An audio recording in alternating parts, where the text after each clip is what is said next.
우리 아버지 하나님의 거룩한 성도 여러분, 하나님의 크신 은혜와 평강이 여러분 모두와 함께 하기를 간절히 바랍니다. 제가 이 안식일학교 교과를 설교로 해서 방송을 한 지 얼마나 되나 봤더니 2015년 5월 첫 주부터 시작을 했습니다. 그러면 이번 기가 꼭 10년이 되는 해가 되는데요. 이 10년 동안 1년에 4번의 교과를 다루게 된다면 4기까지 있으니까 모두 40개의 주제들을 가지고 함께 말씀을 나눴습니다. 그런데 제가 놀라운 사실 하나 발견했는데, 대부분의 여러 그 저자들이 첫 번째 일과를 시작할 때에 어떤 주제가 됐든지 대부분의, 다 그렇지는 않습니다만은 창세기에서부터 시작한다는 사실을 발견했습니다. 그래서 제 성경을 보면은 가장 낡은 부분이 어느 부분인가, 이 성경도 이 가죽이 다 벗겨 다시 재본을 했습니다.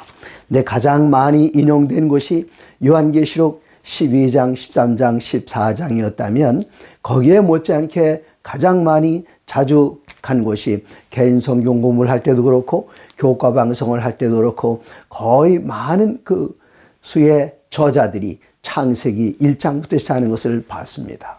우리가 이번 한 기 동안은 성경의 예언을 어떻게 연구할 것인가, 이 성경 예언 안에는 암시와 형상과 상징들이 많이 나옵니다. 그런데 오늘 이 안식일에 특별히 여러분과 함께 나누고자 하는 그 주제는 첫 번째 언급의 원칙, 그것이 창세기에 기초하는데, 첫 번째 언급의 원칙이란 영어로 The Law of First Mention이라고 그렇게 이야기합니다.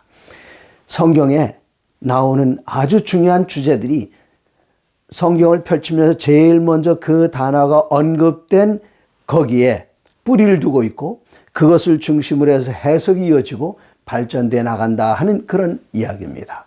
근데 이 첫 번째 언급의 원칙이 다 맞는 것은 아닙니다. 그러나 대부분의 그 중요한 주제들에 있어서는 그렇다는 것을 여러분들에게 말씀드리는데, 우리가 성경을 연구하다가 신약 성경, 특별히 요한계시록을 연구하다가 이거 좀 막힌다, 이게 도대체 뭘까 하면은 구약으로 돌아갑니다. 그런 그 구약의 모형이 나와 있습니다. 그리고 특별히 구약 중에서도 창세기 중에서도 1장, 2장, 3장에 집중되어 있다는 것을 여러분께서 발견하시면 놀라움을 금하실 수 없을 것입니다. 이사야서 40장 7절에는 이렇게 기록되어 있습니다. 풀은 마르고 꽃이 시들면 여호와의 기운이 그 위에 불미라. 이 백성은 실로 풀이오다. 우리를 풀로 비유했습니다. 네, 그 8절에는 풀은 마르고 꽃은 시드나. 이 인생이 오래가지 않습니다. 모세는 이야기하기를 사람의 수명이 70이요 강건하면 80이라. 요즘은 이 의학이 발달하고 영양 상태가 좋아지면서 우리나라 사람들이 좀 더 밀고 나가서 100세를 바라보는 분들이 있습니다만은 100세를 넘기는 분들이 그렇게 많지 않습니다. 한국에서 110세 이상 살았다는 분들은 들어본 적은 없습니다. 100세 이상은 제가 가끔 봤습니다. 모세는 말하길 시편 90편 10절에서 인생이 70이요 강건하면 80이라 그렇게 말씀하셨는데, 여기 이사야서 40장 8절에 풀은 마르고 꽃은 시드나. 인생이 다 죽어가고 다 변해가고 없어지지만 우리 하나님의 말씀은 영원히 서리라. 창세기에서 언급된 그 말씀이 영원히 서겠다. 또 비슷한 말씀들을 우리들은 말라기서 3장 6절에서 우리 하나님 여호와는 변하지 아니하시는 하나님이라 그랬고, 또 히브리서 13장 8절에는 예수 그리스도는 어제나 오늘이나 영원토록 동일하시다. 그러므로 창세기에서 또 성경 앞부분에서 언급된 그 말씀들이 나중에 나오는 같은 단어, 같은 내용, 여기에 절대적인 이라고는 할 수는 없지만 많은 영향을 미치고 있다는 것입니다. 바로 그것을 첫 번째 언급의 법칙 혹은 The Law of First Mention이라고 영어로 그렇게 표현을 합니다. 자, 이제 우리가 먼저 한번 살펴볼 것은 이 성경의 주제는 무엇입니까? 신약과 구약 혹은 구원받는 것. 어떤 사람이 와서 예수님께 여쭤봅니다. 내가 무엇을 하여 영생을 얻을 수 있겠습니까? 예수님께서는 그 분에게 질문하여 말씀하시기를 내가 성경에서 무엇을 읽으며 어떻게 읽느냐? 그랬습니다. 어떻게 읽느냐? 그랬더니 이 사람이 대답합니다. 네, 하나님을 사랑하고 내 이웃을 내 몸같이 사랑하라. 예수님께서 맞다 그러셨습니다. 그러면 구원받는 그 법칙은 무엇이죠? 하나님을 사랑하고 인간을 사랑하는 것, 이것을 두 글자 한 단어로 줄이면 사랑입니다. 그래서 요한일서 4장 8절에서는 하나님은 사랑이시라. 네. 사랑하지 아니한 자는 하나님을 알지 못하나니 이는 하나님은 사랑이라. 그러면 사랑이란 단어가 제일 먼저 어디에 쓰여졌을까요? 창세기에서 쓰여졌습니다. 첫 번째 단어의 원칙, 우리 창세기 22장에서 처음으로 언급된 사랑이란 단어를 찾아보면 창세기 22장입니다. 1절부터 보겠습니다. 그 일 후에 하나님이 아브라함을 시험하시려고 그를 부르시되 아브라함 하시니 그가 이르되 내가 여기 있나이다. 여호와께서 이르시되 내 아들 내 사랑하는 독자 이삭을 데리고 모리아 땅으로 가서 내가 네게 일러준 한 산 거기서 그를 번제로 드리라. 사랑이라는 단어가 첫 번째로 언급하는데 여기 나오는데 사랑하는 독자 이삭에 대한 표현입니다. 이삭을 어떻게 하라고요? 하나님께서는 말씀하시길 아브라함아 이 아들을 저 모리아 산으로 데려가서 거기서 나를 위하여 번제를 하나님을 위해서 독생자 100세에 낳은 그 아들을 드려라. 첫 번째 사랑에 대한 언급입니다. 아브라함이 이삭을 사랑했던 것처럼 하나님께서 온 인류를 사랑하십니다. 그래서 이 신약 성경에서도 예수님에 대한 언급과 함께 사랑이란 단어들이 나오는데 마태복음 3장 17절에서 예수님께 침례받고 올라오실 때에 하늘이 열리면서 음성이 들렸습니다. 이는 내 사랑하는 아들이요 내 기뻐하는 자라. 사랑하는 아들, 그 아들을 어떻게 하셨습니까?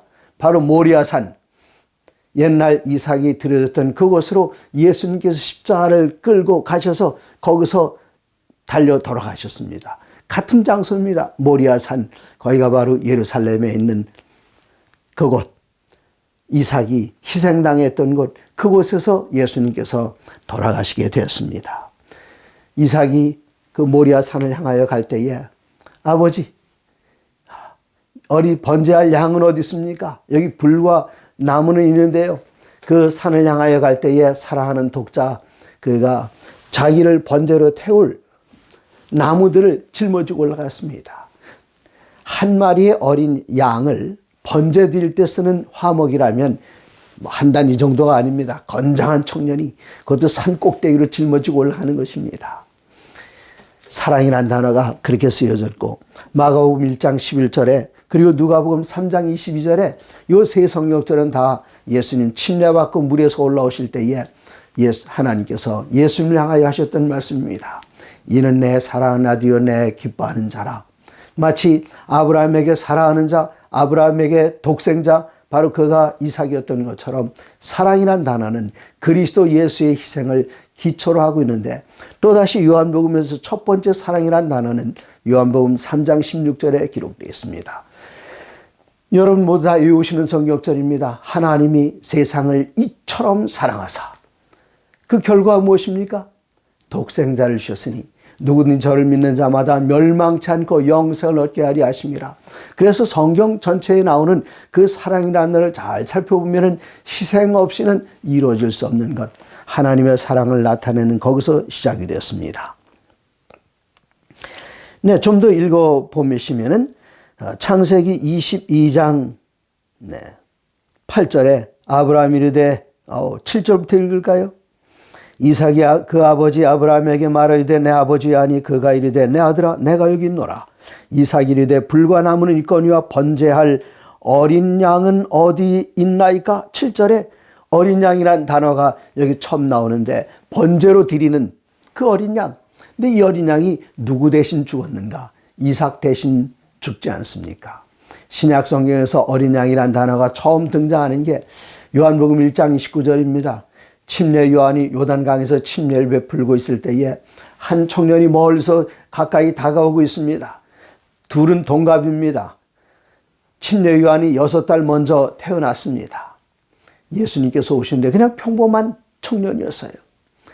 일용 근로자인 노동자였습니다. 목수였으니까 그 옷이 특별히 화려하거나 눈에 띄질 않았는데 어떻게 알아봤을까요?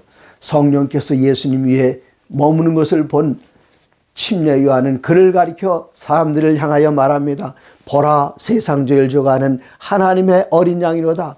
온 세상의 죄를 짊어지고 갈 그 어린 양. 아브라함은 모리아 산에서 이 이삭을 대신하게 될 그 어린 양을 봤습니다. 그 어린 양은 어디에 있습니까? 8절에 아브라함이 이르되 내 아들아 번제할 어린 양은 하나님이 자기를 위하여 친히 준비하시리라고 하나님께서 친히 준비하십니다. 이방신들을 섬기는 데는 인간이 자기네들이 믿는 신을 좀 편안하게 하고 달래주기 위해서 인간이 제물을 준비하지만 여기에는 누가 제물을 준비했는가? 아브라함이 준비한 것이 아니라 하나님께서 직접 준비하셨습니다. 그 준비한 그 어린 양은 누굽니까? 요한이 요한복음 1장 29절에 가리켜 말했던 보라 세상 죄를 져가는 하나님의 어린 양이로다. 우리 죄를 인간의 죄를 위해서 바쳐지는 그 어린 양을 우리가 준비한 것이 아니라 하나님께서 준비하셔서 세상 죄를 져가는 하나님의 어린 양이라 그랬습니다. 이 어린 양이 가장 많이 나오는 신약 성경의 책이 어느 책일까요? 요한계시록입니다. 요한계시록 보면은 제가 다 세봤는데 어린 양이란 표현이 31번씩이나 나옵니다. 우리 죄를 지고 돌아가시게 될 그 어린 양에 대한 표현이 31번씩이나 나오는 그 책이 바로 요한계시록이기 때문에 요한계시록을 연구할 때에 그 어린 양이 첫 번째 언급된 창세기를 읽지 않고는 어린 양에 대해서 정확하게 이해할 수 없습니다. 창세기 2장 15절로 가보시겠습니다. 창세기 2장 15절에는 우리가 특별히 주목해야 하는 단어가 있는데 모든 인생이 가는 그 길에 대한 첫 번째 언급이 나옵니다. 창세기 2장 15절 여호와 하나님이 그 사람을 이끌어 에덴 동산에 두사 그것을 경작하며 지키게 하시고 여호와 하나님이 그 사람에게 명하여 이르시되 동산 각종 나무의 열매는 내가 이무이로 먹되 17절 선악을 알게 하는 나무의 열매는 먹지 말라 내가 먹는 날에는 반드시 죽으리라 하시니라. 여기서 죽음이란 단어가 최초로 언급이 되어 있습니다. 그 위에 성경엔 죽음이란 단어가 많이 나옵니다. 많이 나와요. 그 다음에 여기 죽음이란 단어가 어디에 나오는가? 창세기 3장에 나옵니다. 하와가 뱀을 만났을 때에 뱀에게 이야기합니다. 동산 중앙에 있는 나무의 열매를 하나님의 말씀에 너희는 먹지도 말고 만지도 말라 너희가 죽을까 하노라 하셨느니라.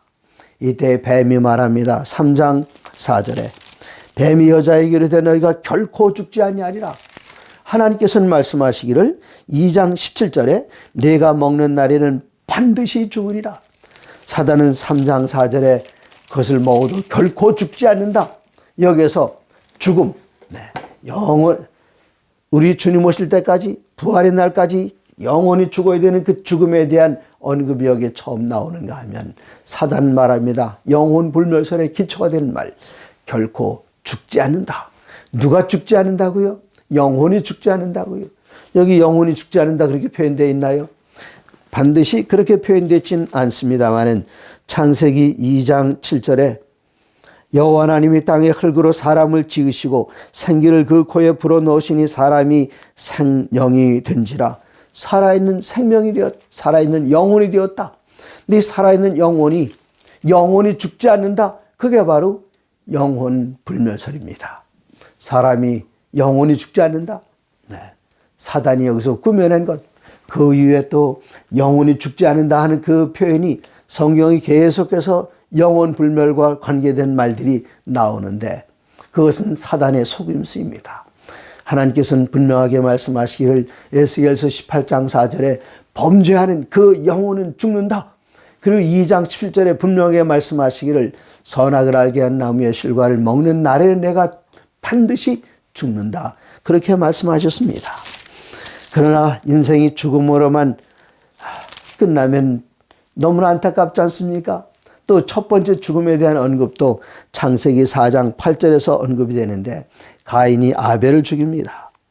가인이 그의 아벨에게 말하고 그들이 들에 있을 때에 가인이 그의 아우 아벨을 쳐 죽이니라.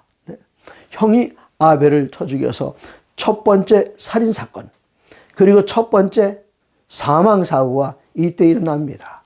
그 이후에 인류는 계속해서 사망이 꼬리에 꼬리를 물고 일어나고 있는데 그 사망하는 선택에 대해서 하나님께서 사람의 의지를 간섭하지 않으십니다. 하와가 선악과를 따먹을 때에 정말 천사가 와서 이 손을 보내서 천사를 보내서 손목을 탁 쳤으면 안 따먹었을 거예요. 하나님께서 그렇게 하지 않으십니다. 다만 사랑의 하나님께서는 알려주시고 순종과 불순종 그 둘 사이에서 우리에게 선택권을 주시는데, 이때 가인이 아벨을 쳐서 죽이려고 할 때에 그때 아벨은 의로운 사람이었습니다. 가인은 의롭지 않은 사람이, 의롭지 않은 자가 의로운 사람을 쳐서 죽였지만 가인의 개인적인 그 판단과 결정을 하나님께서는 강제하지 않으셨습니다. 마침내 여기 불의한 자가 의로운 사람을 죽이는 것처럼, 그게 바로 누구 얘기합니까? 불공정한 심판을 받았던 분, 가장 불공정한 심판을 받았던 그분이 바로 예수님이 아니십니까? 예수님께서는 죄와는 상관이 없는 분이십니다. 내 사람들은 그를 정죄하여 십자가에 못 박았습니다. 예수님께서는 죄와는 상관이 없는 분이십니다. 그러나 예수님께서는 죄 그 자체가 돼서 십자가에서 정말 불의한 죽음을 당하셨지만 그 일을 통해서 우리의 의를 이루어 주셨습니다. 죄를 알지도 못하시는 그분을 향해서 말입니다. 그렇기 때문에 그런 이들에게 주어진 약속이 고린도전서 15장 15절부터 17절에 고린도전서 15장 15절로 17절, 여기에 이렇게 기록이 되어 있습니다. 고린도전서 15장 15절에는 말씀하시기를, 또 우리가 하나님의 거짓 증인으로 발견되리니 우리가 하나님이 그리스도를 다시 살리셨다고 증언하였습니다.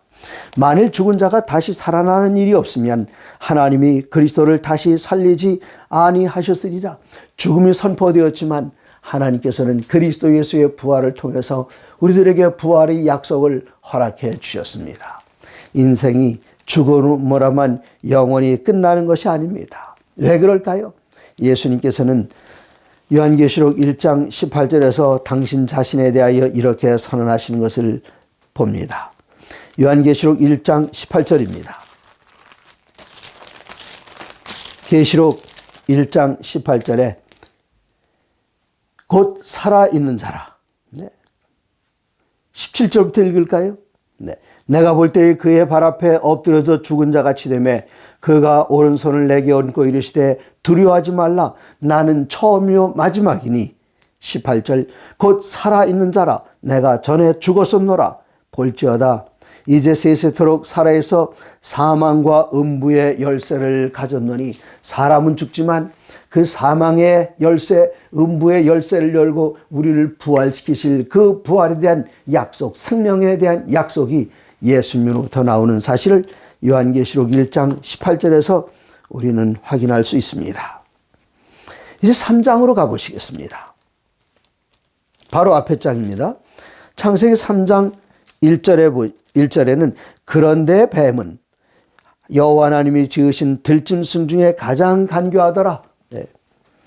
뱀이 여자에게 물어 이르되 하나님이 참으로 너희에게 동산 모든 나무의 열매를 먹지 말라 하시더냐. 신구약 성경 전체 가운데서 뱀이 여기에 처음으로 등장합니다. 뱀이 어떤 존재로 등장합니까? 뱀이 여자에게 말하되 동산 나무의 열매를 우리가 먹을 수 있으나 동산 중앙에 있는 나무의 열매는 하나님의 말씀에 너희는 만지지도 말고 먹지도 말고 만지도 말라. 뱀이 여자에게 이르되 너희가 결코 죽지 아니하리라. 그 다음에 하는 말은 뭐지요? 이 말도 거짓말이고 너희가 그것을 먹는 날에 너희 눈이 밝아 하나님과 같이 되어 선악을 알 줄을 하나님이 아심이니라. 우리 인간이 이미 하나님과 같은 형상과 모양으로 창조되었는데 너희가 선악을 알게 하는 그 실과를 먹는 날에 너희 눈이 밝아져 하나님과 같이 되어, 우리는 이미 하나님과 같이 창조된 피조물입니다. 근데 여기서 하나님과 같이 된다는 그 말은 하나님과 우리 사이에 다른 것은 무엇인가? 하나님의 거룩함입니다. 하나님의 거룩함은 무엇인가? 다른 모든 존재들로부터 독립되어서 하나님께서만이 갖고 계신 속성입니다. 그 중에 하나가 창조주이십니다. 우리가 비록 하나님을 닮았고 외형이 닮았고 성품이 닮았다 할지라도 그 능력까지 다 닮은 것은 아닙니다. 오직 하나님께서만이 창조주가 되십니다. 뱀이 여자를 그렇게 속였습니다. 그 결과 여자는 또 남자를 이끌어들여서 같이 죽게 되었습니다. 그래서 예수님께서 나중에 제자들 보내시면서 뱀에 대하여 정말 사람을 잘 속인 그것 때문에 말씀하시는지는 몰라도 제자들 보내면서 내가 너희를 이리 가운데 양을 보내는 것 같아. 너희가 어디 가든지 뱀처럼 지혜롭고 비둘기처럼 순결하라 말씀하셨습니다. 뱀이 지혜롭다 하는 것은 뱀의 머리가 IQ가 높은지 아닌지 모르겠습니다만 사람들이 그렇게 이해하고 있는 것을 예수님께서는 차용해서 말씀하셨지만 이 뱀에 대해서 결정적으로 말하고 있는 것이 요한계시록 12장과 계시록 13장입니다. 요한계시록 12장 1절에는 계시록 12장 1절로 9절에 있는 말씀을 보시면 계시록 12장 1절 하늘에 큰 이적이 보이니 해를 옷 입은 한 여자가 있는데 그 발 아래에는 달이 있고 그 머리에는 12별의 면류관을 썼더라. 2절입니다.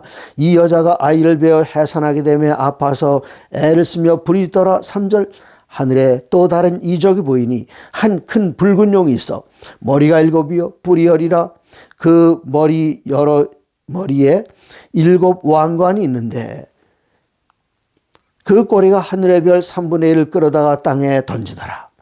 용이 해산하려는 여자 앞에서 그가 해산하면 그 아이를 삼키고자 하더니 여자가 아들 낳으니 이는 장차 철장으로 만국을 다스릴 남자라. 그 아이를 하나님 앞과 그 보좌 앞으로 올려가더라.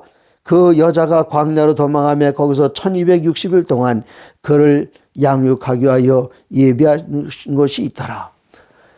예수님께서 하늘로 승천하셨습니다.